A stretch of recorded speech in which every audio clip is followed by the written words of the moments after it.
Good morning বন্ধুরা। আর বৃষ্টি তো হতে হতে আমাদের চারিদিকে বন্যার মতো অবস্থা হয়ে গেছে, জানেন। চারিদিকে দেখলেই বুকটা ধড়াস করে উঠছে যে কি হবে, আরও বৃষ্টি হলে কি হবে। বৃষ্টি তো আরও হবে, সে সময় তো আছে একটু। আবার কি হয় জানেন বন্ধুরা, যা হোক পরে বলছি। নতুন একটি পর্বে সবাইকে অনেক অনেক স্বাগত জানিয়ে শুরু করছি বন্ধুরা। আজকে বার হতে হবে জানেন, রান্না কিন্তু চাপিয়ে দিয়েছি অলরেডি। আর যাব অনেকটা দূরে, একজনকে একটু দেখতে যাব। তো রান্না বসিয়ে দিয়েছি, রান্না বসাতে বসাতে কথা বলবো। আর কি জানেন বন্ধুরা, এই যে বৃষ্টি হচ্ছে, এত জল উঠে যাচ্ছে, আমার ভয় লাগে খালি রাস্তাটা ডুবে যাবে। রাস্তা ডুবে এর আগে প্রচণ্ড মানে অসুবিধায় আমরা পড়েছিলাম, এক হাঁটু করে জল। আর নিচে সে কি যাচ্ছে তাই অবস্থা, ওইগুলো মনে পড়লে ভয় লাগে।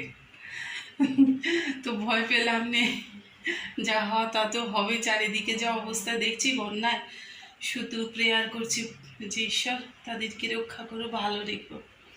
তো চলুন রান্নাঘরে চলে যাই। রান্নাঘরে সব কেটে কুটে নিয়ে আর রেডি হয়ে গেছি আমি। চারিদিকে জামা কাপড় শুকোচ্ছে না, কি অবস্থা।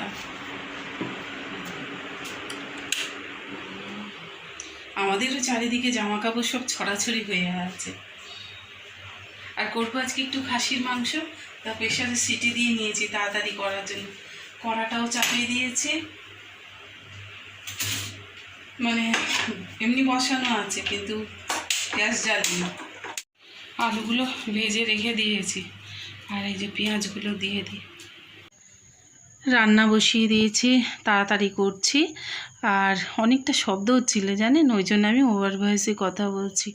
যাই হোক, অনেক দিন পরে আমি খাসির মাংস রান্না করছি।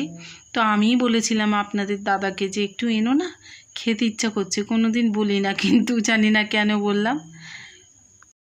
মশলাটা কড়াই কষিয়ে নিলাম, নিয়ে আর এই যে কটা সিটি দিয়ে রেখেছি, তাও দেখছি শক্ত আছে।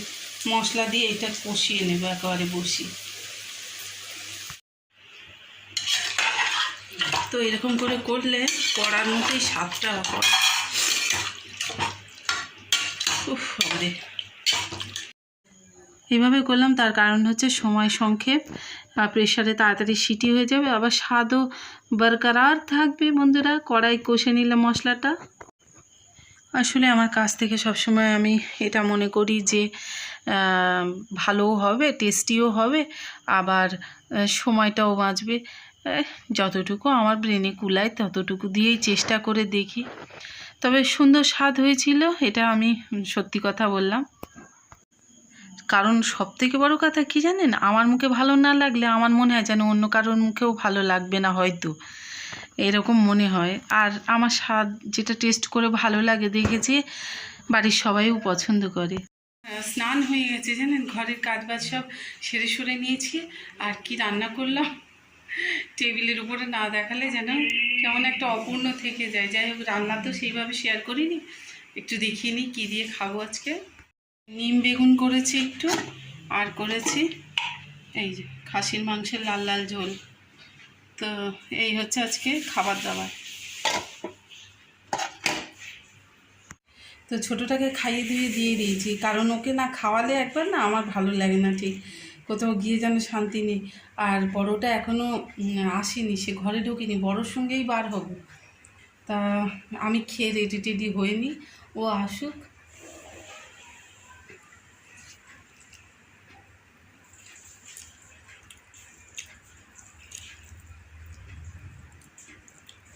মাংসটা দারুণ হয়েছে, আর অনেক দিন পরে খেলে দেখবেন ভালো লাগে। যাই হোক, খেয়ে নি বন্ধুরা, খেয়ে গুছিয়ে গেছে, তারপরে রেডি হই, দেখি ও কখন আসে। রেডি হয়ে নিয়েছে, এবারে বার হব। আমি আর বড় ছেলেটাই যে বার হয়ে পড়েছি, স্টেশনে দাঁড়িয়ে আছি। আর কি জানি কেন অন্ধকার হয়ে গেল, যাই হোক আবার আলো হয়েছে, এই যে দেখা যাচ্ছে আমাদেরকে। তো ট্রেনে চড়ে বসলাম। আর আপনাদেরকে আমি বলে রাখি, আমার ছেলে যে চার্চে যায় কোনো দিন দেখায়নি, আমিও কোনো দিন যাইনি সেই চার্চে, আজ যাব।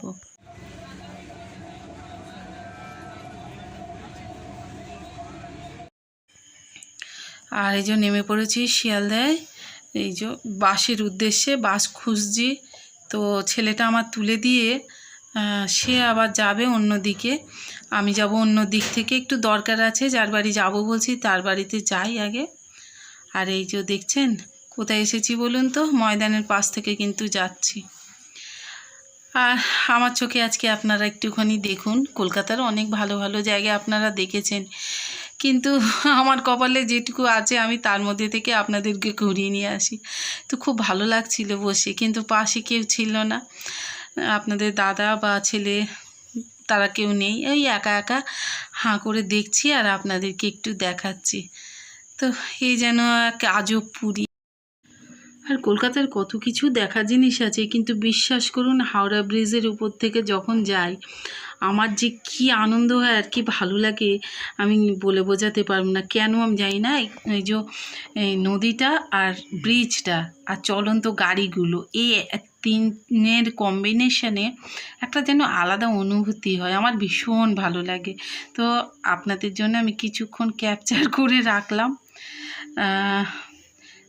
তো আপনাদের কেমন লাগলো বলুন। আমার তো ভীষণ ভালো লাগে এই জায়গাটা, কেন আমি আজও পর্যন্ত বুঝে পেলাম না, কতবার মানে ক্রস করেছি, কিন্তু ভালো লাগাটা যেন কোথাও ফুরিয়ে যায়নি বা থেমে যায়নি, একঘেয়েমি লাগেনি, ভীষণ ভালো লাগে আমার এর উপর দিয়ে যেতে। তো চলুন এগিয়ে যাই, এবার আমি নামবো।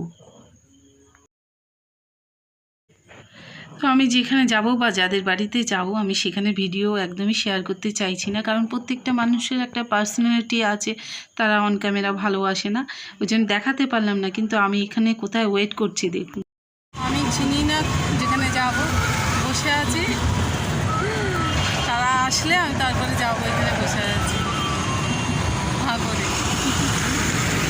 কী অবস্থা দেখুন, না চেনা হলে চেনা মানে কি অবস্থায় হাঁ করে বসে আছে কলকাতার মাঝখানে এসে।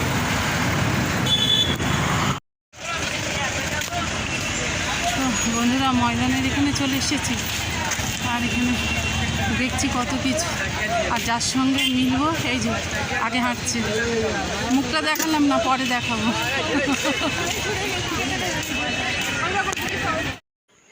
তো আপনাদের অনেকবার আমি বলেছি এর আগে যে আমার বড় ছেলে অন্য একটা চার্চে যায়, ওই দেখুন ড্রামসের ওইখানে বসে আছে, ওই ড্রামস বাজায় এই আরাধনা মানে সময়।